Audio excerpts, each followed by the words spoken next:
Hello and welcome back to our channel Unique Class Chemistry. Class 12 Physics chapter number 11 Dual Nature of Radiation and Matter and we are here in lecture number 3. आज का starting topic है हमारे पास Einstein equation of photo electric effect. Einstein ने photo electric effect को अपने तरीके से कैसे समझाया। अब आइंस्टाइन की जो थ्योरी थी वो प्लैंक्स क्वांटम थ्योरी पर बेस्ड थी। आइंस्टाइन की जो थ्योरी थी, न्यू थ्योरी जो पेश किया आइंस्टाइन ने, वो प्लैंक्स की क्वांटम थ्योरी पर बेस्ड थी कि रेडिएशन जो होती है, जो रेडिएशन हमारे पास होती है वो एक डिस्क्रीट यूनिट्स से बनी होती है। एक यूनिट्स उसके पैकेट्स होते हैं जिससे यूनिट से वो बनी होती है and that unit is known as quanta.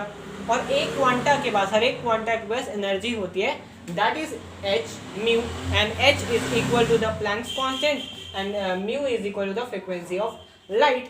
अब ये एनर्जी एक क्वांटम के पास होती है। अब व्हेन अ सरफेस, अब एक सरफेस पर जब वो रेडिएशन स्ट्राइक करेगी तो इलेक्ट्रॉन उससे एनर्जी गेन करेगा और उस सरफेस तक आएगा, वो हो गया वर्क फंक्शन। अब सरफेस से एक्साइट करने के लिए, एमिट करने के लिए, एस्केप करने के लिए उसको और एनर्जी चाहिए and that energy is equal to H mu. H mu total energy है और वर्क फंक्शन में जो हमारे पास यूज हुई दैट इज फाई नॉट, और वो एनर्जी यूज, वर्क फंक्शन की जो एनर्जी वो यूज कर ली और ये पूरी एनर्जी है इसमें से माइनस करेंगे तो हमारे पास मैक्सिमम काइनेटिक एनर्जी आ जाएगी। यहाँ पर ये फॉर्मूला आइंस्टाइन की इक्वेशन से फोटो इलेक्ट्रिक इफेक्ट के लिए आएगा हमारे पास। That's the definition says in photo electric effect an electron absorb the HV of radiation, जो हमारे पास क्वांटम ऑफ एनर्जी है उसको एब्जॉर्ब करेगा। If this quantum of energy absorb जो कर लेगा, एनर्जी एब्जॉर्ब कर लेगा, एक्सीड कर जाती है मैक्सिमम एनर्जी जो इलेक्ट्रॉन को चाहिए एमिट करने के लिए, उससे ज़्यादा हो जाती है। जितनी मिनिमम एनर्जी यानी कि वेव फंक्शन अगर चाहिए, वर्क फंक्शन चाहिए, वर्क फंक्शन जितना चाहिए उससे एक्सीड कर जाती है तो इलेक्ट्रॉन उस एनर्जी को एब्जॉर्ब कर लेगा और मेटल की सरफेस से बाहर आ जाएगा। तो the electron emitted with maximum kinetic energy and that maximum kinetic energy is equal to k max is equal to h mu minus work function. Work जितनी यहाँ से यहाँ तक इसको एनर्जी चाहिए वो माइनस कर देंगे, इस जो एनर्जी ये मैक्सिमम एनर्जी लेकर आएगी and that energy is known as the maximum kinetic energy. क्योंकि जो मिनिमम एनर्जी चाहिए हमारे पास वो है हमारे पास वर्क फंक्शन, उससे एक्सीड कर जाती है तो then the electron will emit the surface और escape the surface of a metal. तो एच म्यू हमारे पास टोटल एनर्जी है, उसमें से हम वर्क फंक्शन माइनस कर देंगे तो that is will be give us the maximum kinetic energy of the radiation.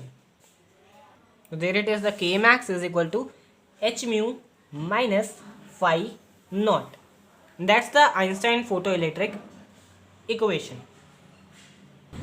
अब जो हमारे पास के मैक्स आएगा वो इंडिपेंडेंट होगा इंटेंसिटी ऑफ रेडिएशन, जबकि वो लीनियरली डिपेंड करेगा द फ्रीक्वेंसी ऑफ लाइट के मैक्स, जबकि वो इंटेंसिटी ऑफ रेडिएशन पर डिपेंड नहीं करेगा।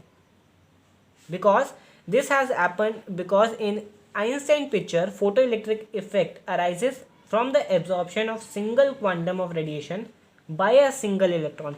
एक सिंगल इलेक्ट्रॉन, एक सिंगल क्वांटा ऑफ एनर्जी को एब्जॉर्ब कर रहा है, इसी वजह से वो फ्रीक्वेंसी पर डिपेंड करेगा ना कि इंटेंसिटी पर। अब जो हमारे पास काइनेटिक एनर्जी है वो वर्क के इक्वल भी है, तो work is equal to e V naught and the V naught is the threshold frequency. अब ई वी नॉट आ गया, इसकी जगह ई वी नॉट हम पुट कर दें that e V naught is equal to H mu minus phi naught work function and V naught की equation में लाएंगे तो हमारे पास ई इसके नीचे आ जाएगा दोनों के and there it is the equation V naught is equal to H mu upon e minus phi naught upon e, where V naught is the maximum, V naught is the maximum frequency,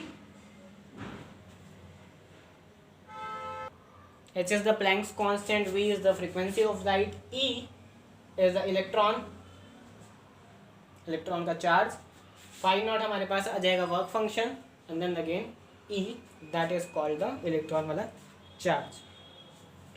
That's the important result. It predicts that V naught versus V का जो हमारे पास curve बनेगा वो straight line with slope h/e बनेगा. Independent of nature of material है हमारे पास from this graph. और हमारे पास ये जो दो थ्योरीज बनती है कि जो आइंस्टाइन के द्वारा बनती हैं, दैट इज हमारे पास जो इलेक्ट्रॉन के पास एनर्जी आएगी वो दो पार्ट्स में खर्च होएगी. A part of energy is used to overcome the surface barriers and electron will come out from it. This part of energy is called work function. जो पहले work function है, from the middle part to surface तक आने के लिए work function लगेगा, and the remaining part of energy is used to giving the velocity to the emitted photoelectron. जो energy देने में या velocity देने में वो use हो जाएगा हमारे पास, and that is equal to the work done by the electron after coming out the surface. जो इलेक्ट्रॉन से एमिट होकर बाहर फ्री स्पेस में हमारे पास इलेक्ट्रॉन एस्केप हो जाए. So that's the relation with the stopping potential and the threshold frequency. हमारे पास ये stopping potential V not and threshold frequency V and the stopping potential के बीच में ये हमारे पास इक्वेशन आ जाती है. कि आइंस्टाइन का बेसिक एलिमेंट्री आइडिया यहाँ पर फोटो इलेक्ट्रिक इफेक्ट का एब्जॉर्प्शन ऑफ लाइट का था. देखिए एब्जॉर्प्शन ऑफ लाइट होगी क्वांटम से, जो क्वांटम एनर्जी है वो इलेक्ट्रॉन एब्जॉर्ब करेगा और जो प्रोसेस है वो इंस्टेंटेनियस हो जाएगा. And that thus may be intensity the number of quanta of radiation per unit area per unit time. Photo electric emission is instantaneous. Low intensity does not mean delay in emission since the basic elementary idea process is same. तो process तो instantaneous ही रहेगा, delay कहीं नहीं होगी, चाहे low intensity हो चाहे ज़्यादा इंटेंसिटी हो. Intensity only determines how electron are able to participate in the elementary process. जो एब्जॉर्प्शन होगा ऑफ लाइट एक सिंगल इलेक्ट्रॉन के वजह से, तो वो हमारे पास एलिमेंट्री प्रोसेस है. डिले नहीं होगा, प्रोसेस इंस्टेंटेनियस ही होने वाला है.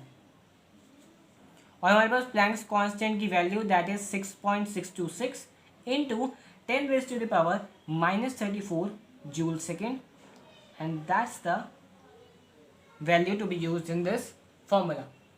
V नॉट हमारे पास स्टॉपिंग पोटेंशियल है, H प्लैंक्स कांस्टेंट है, V जो हमारे पास फ्रीक्वेंसी है of light given light, E is the electron molar charge, phi naught work function, and that again E is the electron का charge. मिलिकिन ने एक्सपेरिमेंट परफॉर्म किए थे, ये series of experiment on photo electric effect aimed at disproving electron. ये काफ़ी contradiction आई थी कि Einstein वाला फोटो इलेक्ट्रिक एमिशन ठीक है या मिलिकिन वाला. So that he measured the slope of straight line obtain for sodium similar to that shown. Using the known value of E, he determined the value of Planck's constant. उन्होंने Planck's constant की value निकाल ली H की, और the value पता ही तो चल रही है हमें. That's the successful explanation of photoelectric effect using the hypothesis of light quanta and the experimental determination of values of H and phi naught. So that's all for the video. I hope you all will understand that the equation covered in this video, that's the Einstein equation of photoelectric effect. काफ़ी main topic है, काफ़ी अच्छा topic है, इसको अच्छे से करेंगे तो ये इक्वेशन बहुत काम में आएगी. Thank you so much for the video.